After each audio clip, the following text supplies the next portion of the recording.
So, as a Charlotte Hornets fan, I was scrolling on Instagram the other day, and one of the Hornets accounts I followed made a post saying that the Hornets could legitimately make the NBA playoffs next year, and then the comment section was just ruthless. I mean, I know we haven't made the playoffs in some time, guys, but you gotta remember, we're bringing in either Scoot Henderson or Brandon Miller. LaMelo Ball will be back and fully healthy, so you have LaMelo Ball All-Star a couple years ago. You've got the number 2 pick in the draft. You've got Miles Bridges, who should have been an All-Star a couple years ago, and Mark Williams, who just had an impressive rookie year.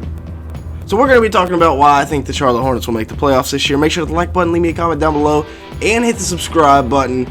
Now the big question for the Hornets right now is who to pick with the second overall pick in the draft. Brandon Miller or Scoot Henderson. You can't really go wrong with either of these guys. Either way, I'll be happy. Both of these guys are elite prospects. You can't draft based on fit at number 2, but I mean, you just take the best guy there. The Scoot case, he's an elite athlete.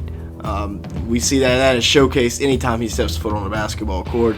Nice combo guard, can play the 1 or the 2, can dish it out, or when he gets downhill, he's elite, which is why I think that he will be good with LaMelo Ball, just because of when he's getting downhill, Melo can kick it up to him, he gets downhill, goes scores, kind of like Jaden Ivey, Cade Cunningham this year. 16.5 points, 5.5 rebounds, 6.5 assists for the G League Ignite this year. And remember, that's an 18-year-old putting up those numbers against professional basketball players. Now, the shooting splits were not the best in the world, but again, 18-year-old. Highest floor in the draft, in my opinion.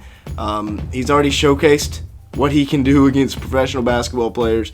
So I think, you're getting at least a solid starter. That's probably his floor right now. Now, the Brandon Miller case. What do y'all think?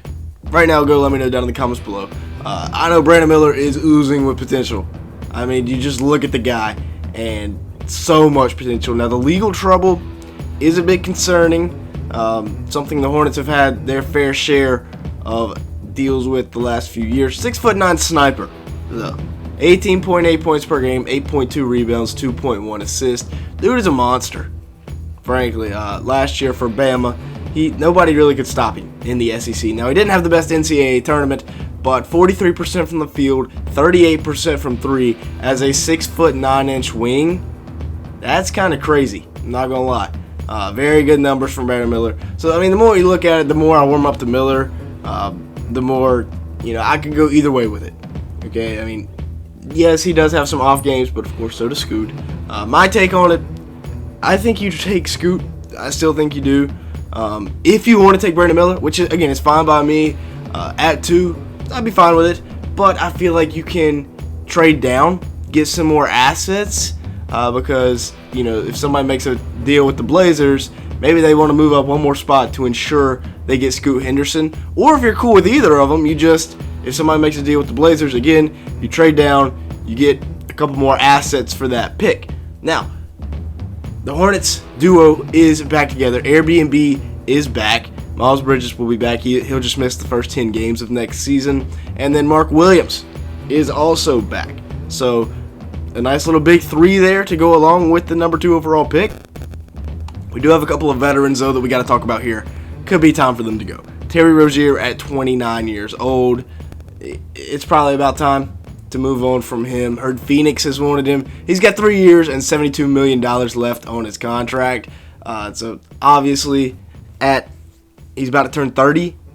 Now, he did average 21 points, 5 rebounds, 4 assists, but the shooting splits were not good at all, and he was the best player on one of the worst teams in the league this year. And honestly, that's why. I'll give him 1 or 2 more years in Charlotte. We'll definitely give him this year. And then depending on who we draft, we'll let them develop for a year and then play. Now, Book Knight was supposed to have a big year this year. 5.6 points, 2.1 rebounds, 1.9 assists. Honestly, it's feeling like the second coming of Malik Monk. Don't get me started there. But I was hoping this was going to be Book Knight's year. He could break out alongside of LaMelo Ball. Things just did not go his way. Nothing really went the Hornets' way this year with the Bridges suspension, Melo's injuries, Book Knight I don't even know, falling asleep with a bag of Cheetos and a gun in his hand. That's what started it all. Now, our key free agents, First, Kelly Oubre Jr., who averaged 20.2 points per game, 5.2 rebounds, and 1.4 steals. He's a guy that I'm definitely looking to retain. However, he could be asking for a lot of money, in which case I'd have to let him walk. 43% from the field, 32% from 3 in 32 minutes. Somebody's going to go out there and offer him a bag because he put up good numbers on a horrible team. Don't get it twisted. Kelly Oubre Jr., he's still a role player. If we bring him back, I have him coming off the bench for us next year, even though he averaged 28 a game. Dennis, I'd like to bring him back too. 9 points, 5 rebounds, and very good defense. And then PJ Washington, restricted free agent. We'll see the market for him. Maybe we bring him back one more year on like a qualifying deal. But if somebody offers him 13 to 17 million over 3 or 4 years, I feel like that'd be perfect. We can match that.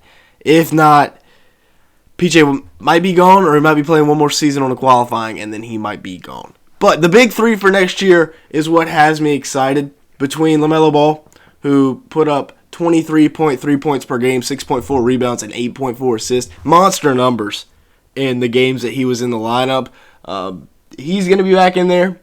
41% from the field, 38% from 3 on almost 11 attempts is wild, as well as 1.6 steals per game. So good numbers there from LaMelo Ball.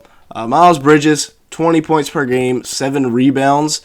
The last time he was healthy, or not healthy, but the last time he wasn't in jail. So him coming back will definitely help us out a lot. A guy that averaged 20 points per game on 50% shooting. Who wouldn't take a guy like that? And he fits right back into the lineup, either at the 3 or the 4, wherever we want to play him. And then our big man. We haven't had a center in forever. Mark Williams is going to be that guy. 9 points per game, 7 rebounds, 1 block in about 20 minutes a game this year. Very good per 36 numbers. Very good numbers when he was the starter. Yeah, 19 minutes, not even 20 minutes a game. 64% from the field as well. A guy that can protect the rim, control the glass, and catch lobs.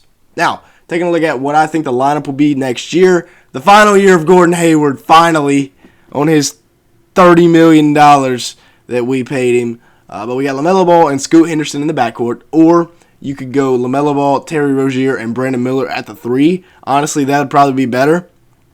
But in this case, you get to bring Terry off the bench. So it's a backcourt of LaMelo and Scoot with Miles Bridges at the 4 and Mark Williams at the 5, controlling the paint. Like I said, final year of Gordon Hayward. Unless we trade him this offseason, which I don't see it happening. I mean, if he can stay healthy, he's good for 15 a game on good efficiency. He just can't stay healthy ever. Poor guy. I'll feel bad for him. But honestly, you're making $30 million. Come on. Use some of that to stay healthy. Now, the bench. Dennis Smith Jr. at the backup point guard. This is honestly our starting lineup from last year. So we add 5 guys that are better than this in the starting lineup. And hey, maybe we can win a few more games. Dennis at the backup point. I really like that. Very nice value signing this year. Maybe we can extend him long term on a very small contract. That'd be best case scenario. Terry Rozier, a guy that, like I said, maybe we move on from him, but I think he would be very good as the 6th man. And then Kelly as the 7th man.